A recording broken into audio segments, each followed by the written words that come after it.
All right. So, but let's talk about AI because, like, you were on this tip 10 years ago when nobody else was. And I always thought he's right. Why? Because I've seen too many movies. Everything that happens in movies then happens in real life.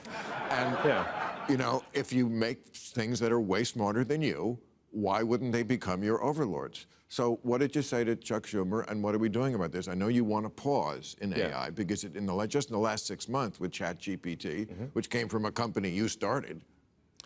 Yes.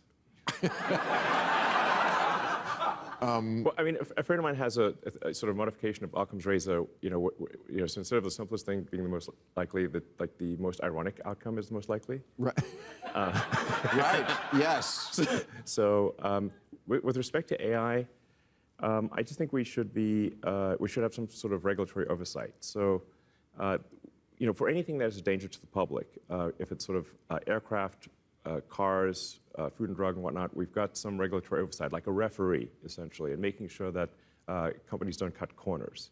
So I think that if one agrees that AI is a potential risk to the public, then there should be some regulatory body that oversees what companies are doing so that they don't cut corners and potentially do something very dangerous. That's. And if we don't do something,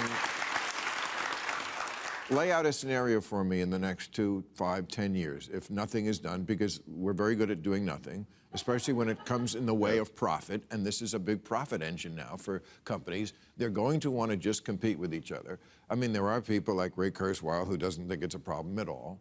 Actually, Ray Kurzweil's prediction for artificial superintelligence is 2029. He's not far wrong. Right. But he doesn't think it's a problem, whereas people like you and Bill Gates and Stephen Hawking think it's a problem. Yeah, it depends. If some people want to live forever or for a much longer period of time, and they see AI as the only way to, or digital superintelligence as the only thing that can figure out how to get them to live forever, I think Kurzweil is in that category. So he would prefer to have AI, artificial general intelligence, than not, because it can figure out longevity.